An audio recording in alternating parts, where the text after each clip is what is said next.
Counting the cost of being an entrepreneur. wow. So I remember you being a teacher more than a decade ago, and now you're not a teacher anymore. I'm still a teacher. I'm still stuck in teaching, and then you moved on to doing something else. So how has it been for you to move on from teaching and pursuing something bigger than teaching? Well, I don't think you ever leave teaching because once you're an educator, you're always thinking about how to communicate things to other people and how people learn.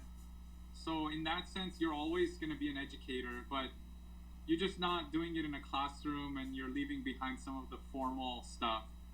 But it's been good. I feel like I'm entering more of the real world. Sometimes being in the classroom can be an artificial That's true. environment, That's true. and you're not really experiencing what people outside of school experience, which is, they're trying to form communities outside of school, friendships outside of school, and so yeah, it's refreshing to know that you're able to impact the majority of people out there who are in a different environment than school. Wow. So when you're teaching at Vimar, you're teaching English. You, Cosmin, had a vision at that time already. I'm gonna do uh, cemetery work, marketing, publishing, studying law. Did you have all that in mind? No, I didn't. I actually was thinking that I would become a philosophy professor. That was my goal at that time. And so I wanted to start off by um, being, more into theology and philosophy work. And I did pastoring for a year. And those were all towards my goal of becoming a philosophy professor.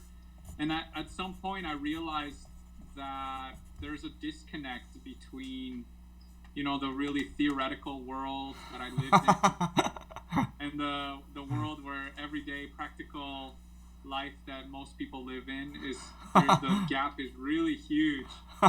So I started to become attracted to more practical things, and I needed a transition. So what I did is I went into law.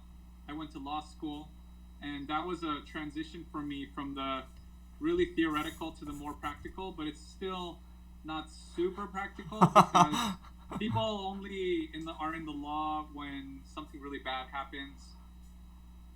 Oftentimes, I mean, there are like business law too, but Yeah. oftentimes it's yeah, it's when something bad has happened. So the law firm I was working for was doing employment litigation. So most of what we were doing was when people are sexually harassed at work, they would come to us and we would sue their boss, well, Wow. their former boss, Wow. and we would ask for all kinds of evidence like text messages, emails, recordings, pictures, anything that could show that they were harassed inappropriately by their bosses. And those were the majority of the cases we worked on. There were a few like other like wage and hour, like sometimes people weren't getting paid the right amount according to the law, or sometimes there was other kinds of discrimination like gender, like if a woman was not being promoted or being treated less because of her gender, those kind of things. So other discrimination too. Oh, I see. And Yeah. then was it fun? How did it look? What did it look like? The work schedule and the ins and Yeah. outs of it. So it's fun if you don't have a family and you don't want to have a lot of free time and you don't want to travel that much, Yeah. then the law can be really fun. I mean, I had a good time because it's exciting. You're finding out all the secrets of inside companies. Yeah. All of the inside politics and how how they run their businesses. It's almost like what you're doing, interviewing people on their jobs. But of course, we get to force them to turn over their deepest, darkest secrets to us using the law. So Oh, it can be quite interesting because they have to, by law, give us all these documents, internal like files and things that they have. So we're reading through all their conversations and everything, and so it was quite exciting. And talking to witnesses was another really fun thing. You call someone and then you're asking them, so what did you hear? And they, I heard this person say this to that person, and I couldn't believe it. So it could be quite interesting. You're investigating. Um, there's a lot of fun to it.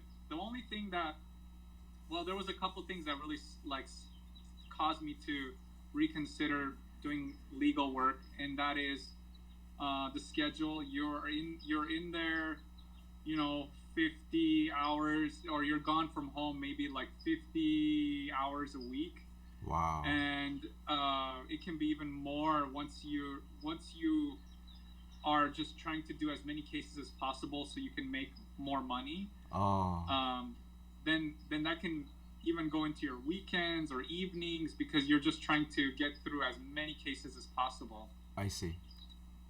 So the time restraint is, if you're not the type of person that wants to be in the office all the time or in traffic, then it can be that can be hard. And then the other thing is just that you're sitting in front of a screen for many hours using your brain a lot for arguments and writing. Oh, I see.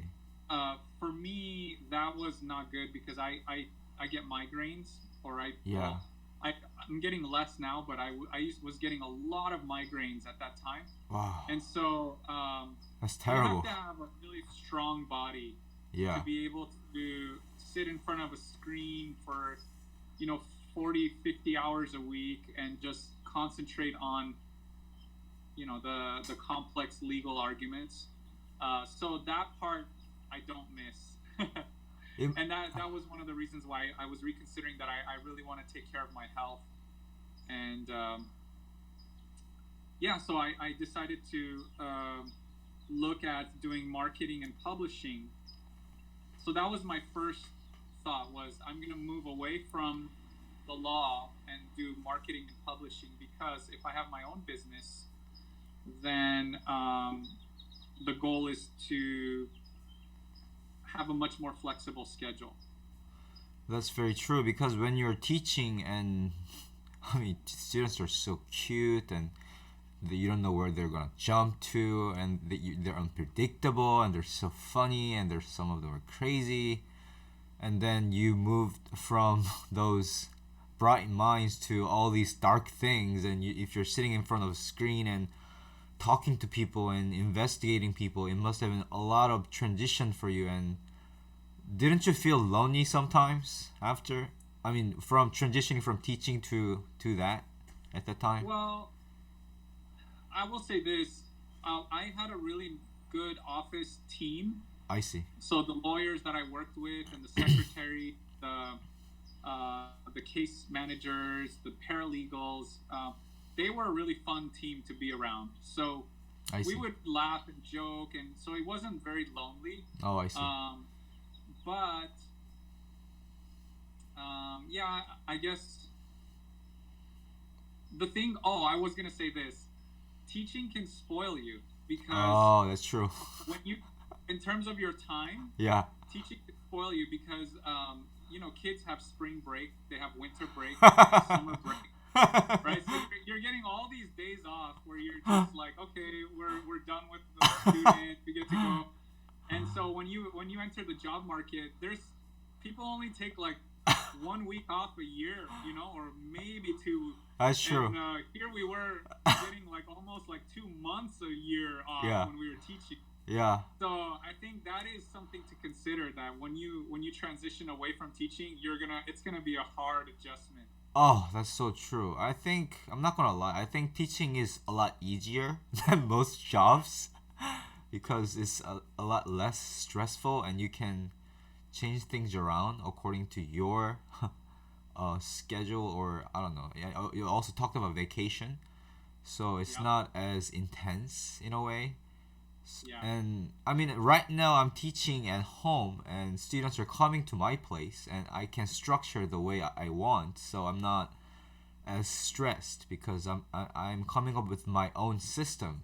So when you're talking about running your own business, being an entrepreneur, so I think you get that freedom more by doing that. So I guess both of us moved away from that life to a life of independent decisions and all these things.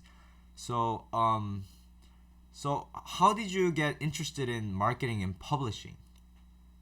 Yeah. So my wife was actually doing research because I don't know how. Like, I think she saw advertisement on the internet about publishing, and then she knew that because I was an English teacher for many years, that I was already interested in publishing. So she thought, oh, this would be a good thing for me to do. So she told me about it, and I was, at first I was skeptical, but then I did some research on the company that was teaching people how to, do publishing work, and I started to have more confidence in that process. So that was the way I first got into it, and I'm still in the I'm still in the process of editing my first book because I'm still working. So that's the other thing, is like, if you are going to become an entrepreneur, you still need a lot of time to set up your business. So it's not like something you can do quickly overnight. It takes time to do all the steps that are necessary to start regularly putting out books. So that it's profitable enough to make a living.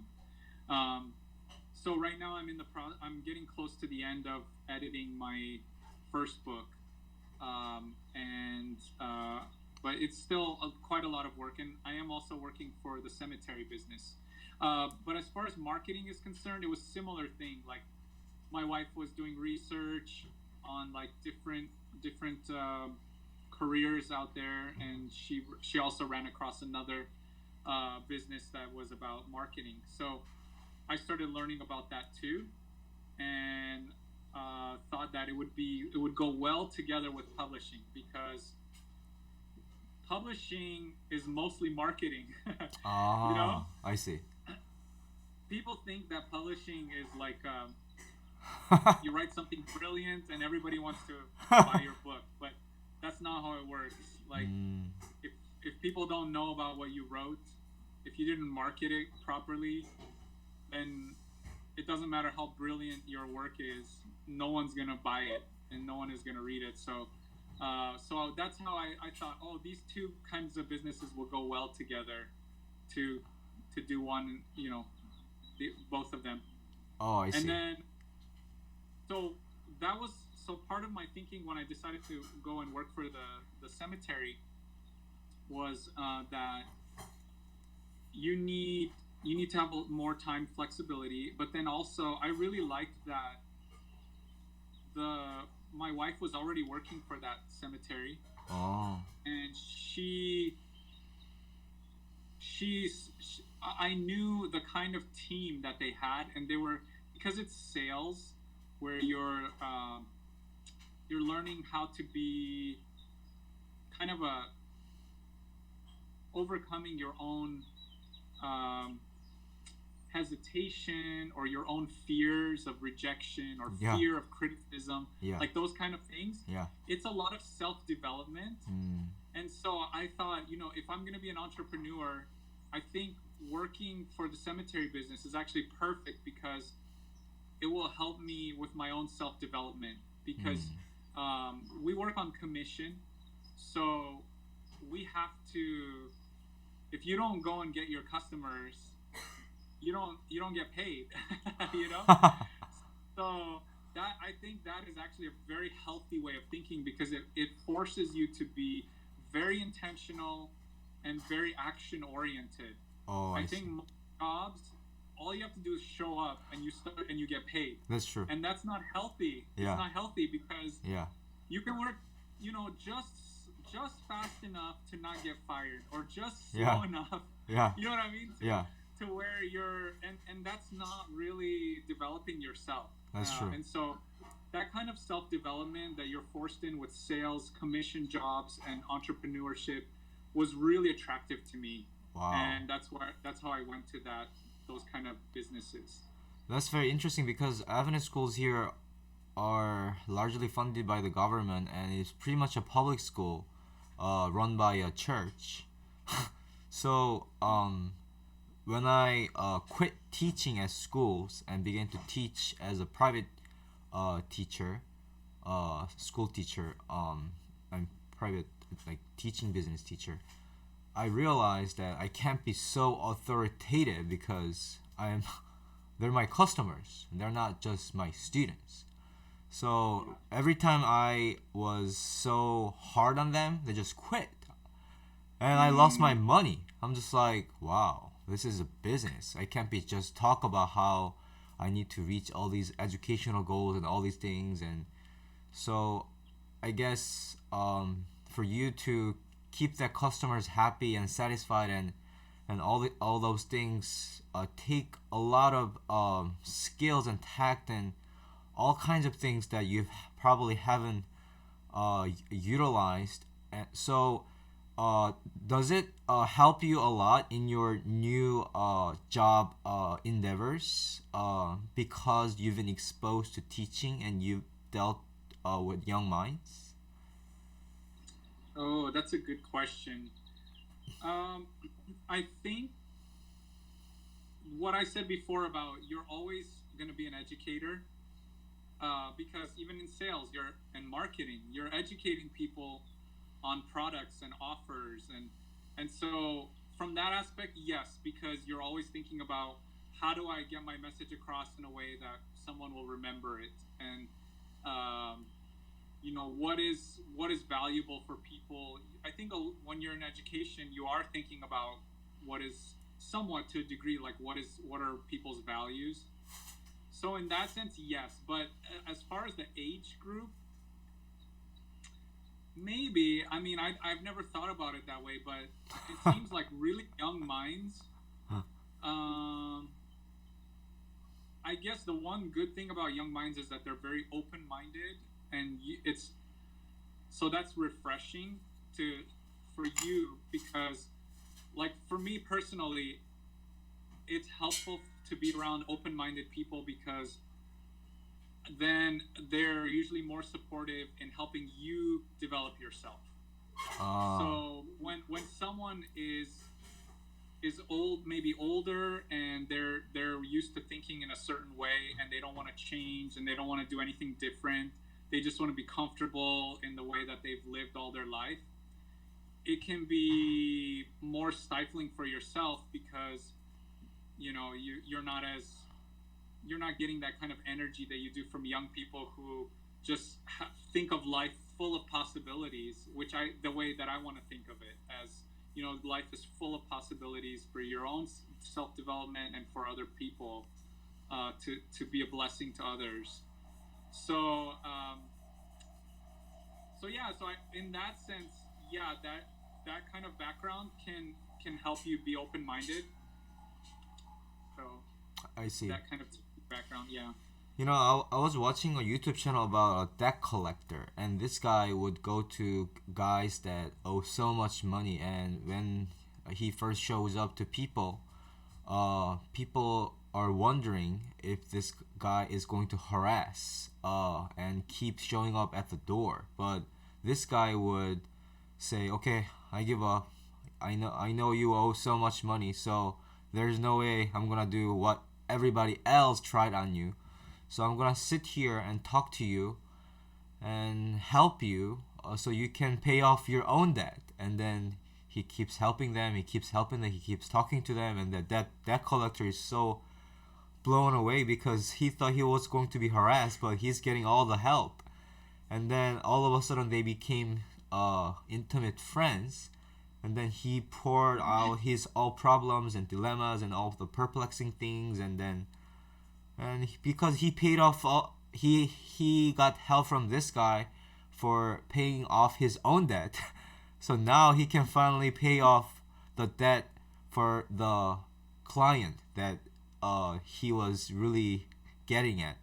So that's I thought something that was really cool in terms of experiencing some sort of breakthroughs when you are in a hurdle, when you're experiencing challenges.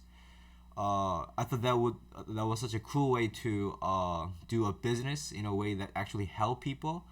So in your teaching career, in your law firm experience, and in your vision for your future endeavor as a marketing and publishing person, and currently as you're working for the cemetery work, have you ever experienced some kind of huge problems that seem so insurmountable, but you somehow received wisdom, or you received insights from people, and then you were able to solve problems?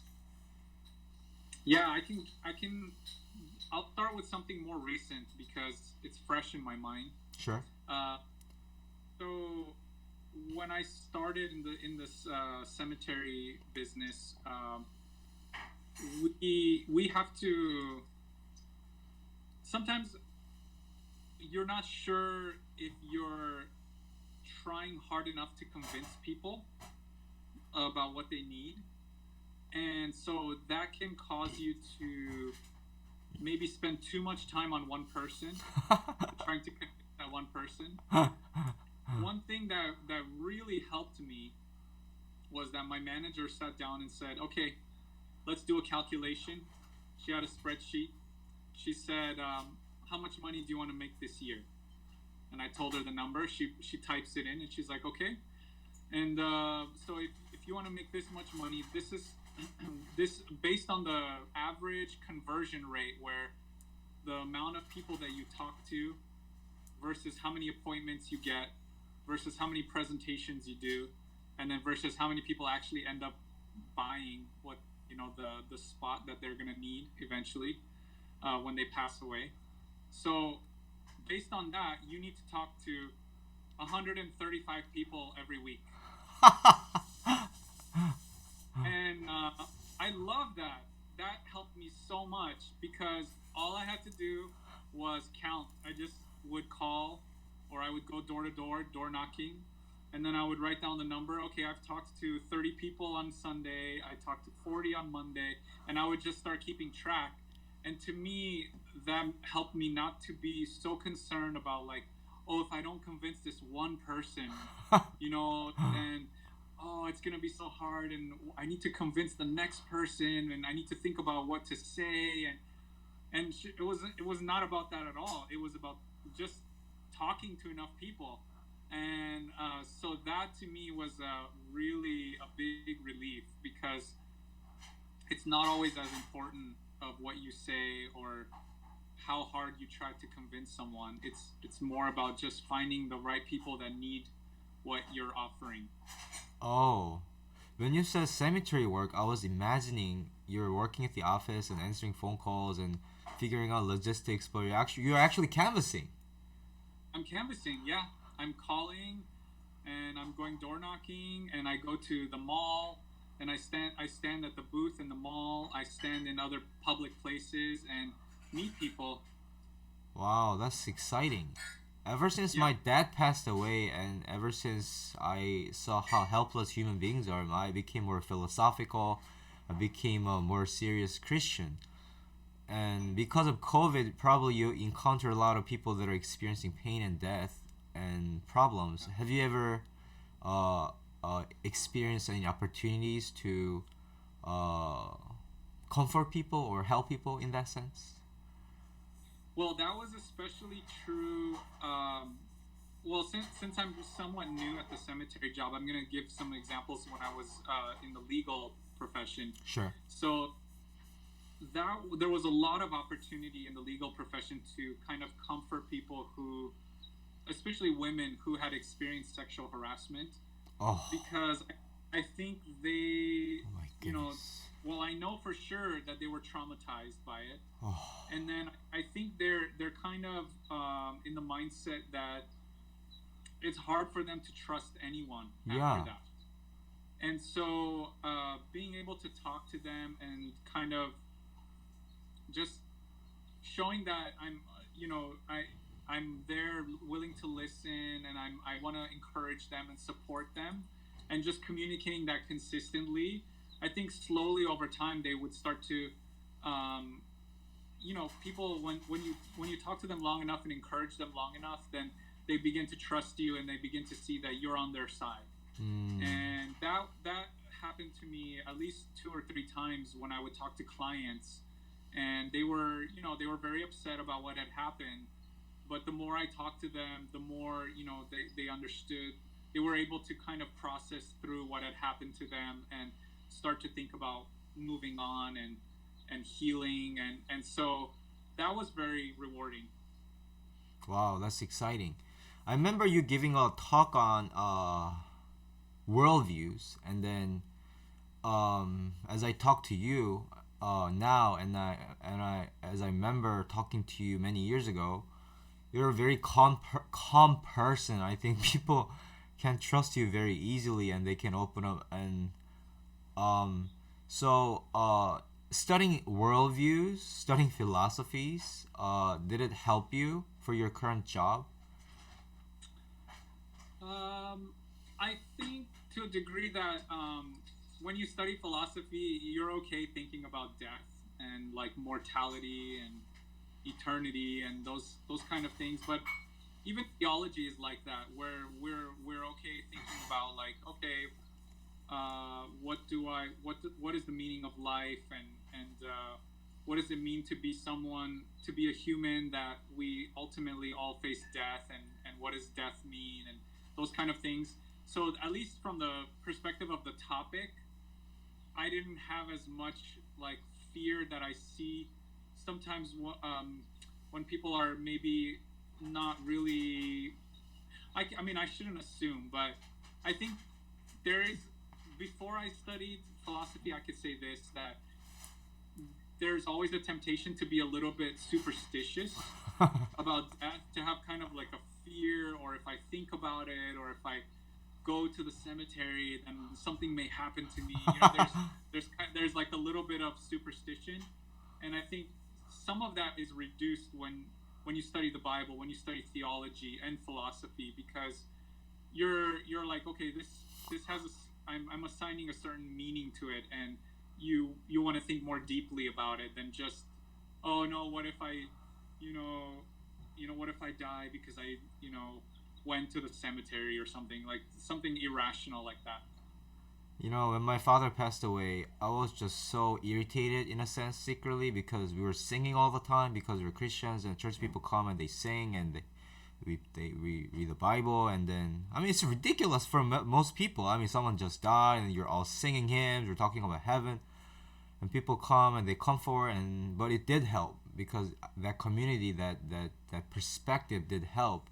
So what makes your cemetery business that you have been representing special, or what kind of deals or what kind of services do you guys provide that makes it Mm. stand out?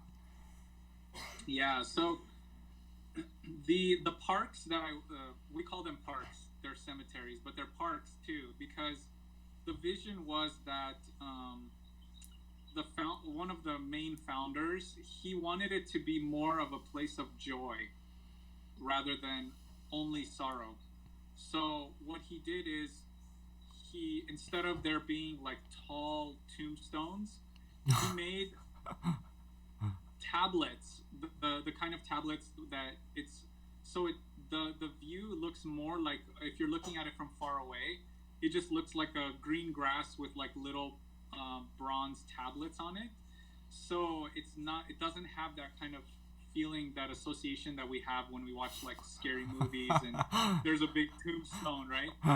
And then the next thing he did is he started ordering artwork, and his goal, like for example, one of our parks, his goal was that when Americans can't go to Europe, they can come to the cemetery and look at European art, Oh. and so there are statues everywhere, and Oh. inside some of the buildings there are a lot of big paintings, and there are Oh. murals, and so there's so much artwork but it's Wow. very beautiful. And so the goal was to make it a place that you know you can go to and feel kind of the peace and joy of art and beauty and natural beauty too, because it's like a park.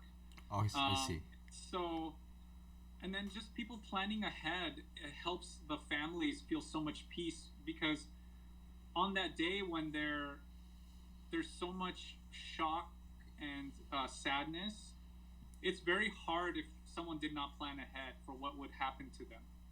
And so it's very rewarding for us to work with people and say, hey, if you're able to buy this, your family is going to experience so much joy knowing that you planned everything and you want it to be remembered a certain way. And then for them it's a gift, and it gives them room to be able to grieve with their family rather than spending all their time, with the planning of the details. Oh, I see. Wow. Yeah. So, in America, when they do funerals, do people come and give them money and stuff? How does it work differently? I think it's different. Funerals in the US are generally like 1 hour maximum, Okay. 1 or 2 hours, and then they'll happen inside the chapel and then next to the graveside. And people don't usually bring money, but a lot of people will. They will have like maybe a dinner with close family and friends afterwards, and that's it. Like that's the whole thing. There's no like. I think sometimes it could be multiple days in Korea, Oh, it's if a I remember. it's a torture. And yeah, and then there's like this. There's more like mourners, right? Yeah. You guys have Yeah. mourners. Yeah. Yeah. Yeah, we don't. We no, that doesn't happen. So there are people that do very like happy funerals. Like we heard about a man. He loved jokes, so he would always have funny T-shirts with a joke on the T-shirt, right?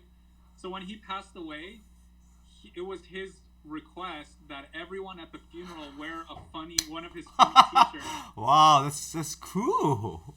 I know. So imagine at this funeral, at the door, you get one of his T-shirts with one of the funny jokes, and then everyone is just laughing and having a great time. Wow. And so, and then there are people who will have like they'll release doves, or they will buy, the casket will be transported by horse-drawn carriage. So they'll actually have horses come and put the casket in the horses. So there's so many beautiful things that people can do. I know a lot of the funerals that we have, because we're in Southern California, there are many Mexican Americans.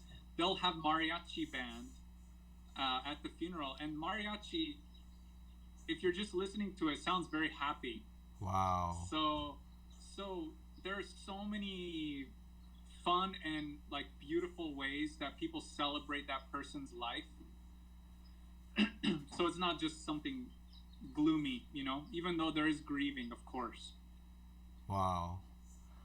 Well, you know how brides get so excited about what their wedding should look like? I think if people can get excited about their funerals, because cause I always imagine, okay, my dad passed away. What would people think of me? And every time Yeah. my mom didn't come home for like 5 hours or something because she went out and she drove somewhere, I always wonder, okay, is it my mom's turn? That fear just made me imagine about my funerals or somebody else's funerals. So I think if people can get excited about or if people can get creative about what their funeral should look like, I think there can be another huge market where people can think seriously about death and the way they prepare for that moment. So I guess that's another business opportunity I've never thought about, but I think people can really think that ahead of time. Mhm. I just have a last question about your future endeavor. So marketing and publishing. So um, uh, you're you're hired to advertise someone else's business, and you can be creative in as much as you want. So yes, the so because you choose your niche.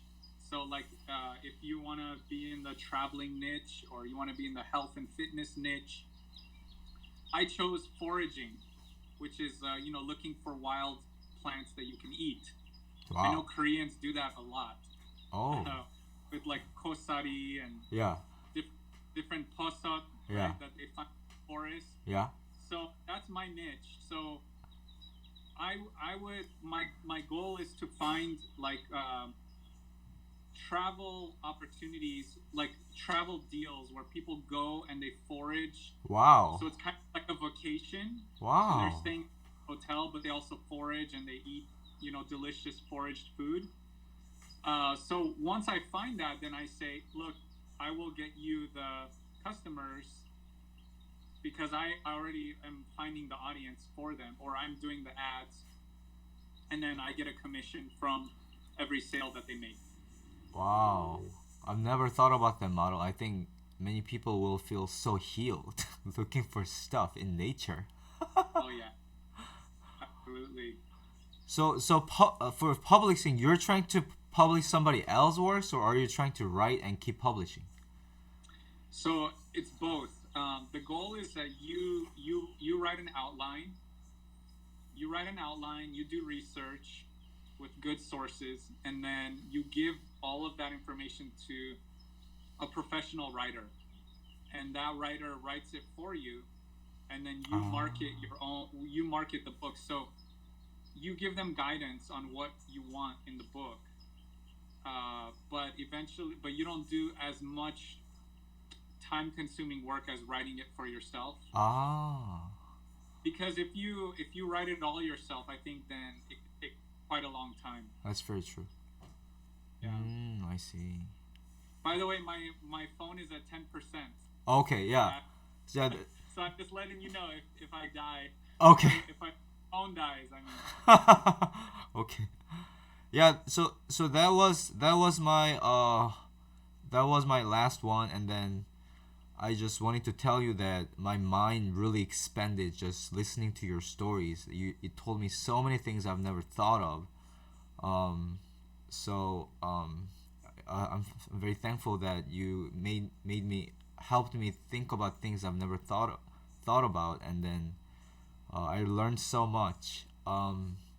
So um, thank you very much, Cosmin. It was great to catch up with you, and then I hope I wish all the good things on your life, and I'm very happy that you're doing the things that you enjoy doing, and then it was good to talk to you.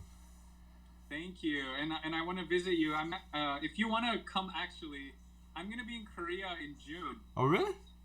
Yeah, I'm coming, but I'm gonna be down in Gwangju, so you would have to drive. You'd have to come to me. Okay. Th- that sounds great. Yeah, We're we will be in America in the last week of June, but I think first 3 weeks you will be in Korea, right? yeah, I'll be there from the 7th until the 20th. Okay. Yeah. Probably I'll drive there with my wife and the baby. Oh, that would be nice. I would enjoy seeing you. Okay, that's a good news. I'll look Yeah. forward to seeing you. Okay. Thank you. I'll stay in touch. Definitely. Sure. Thank you very much, Cosmin. All right. You're welcome. Take care. You too. Bye. Bye bye.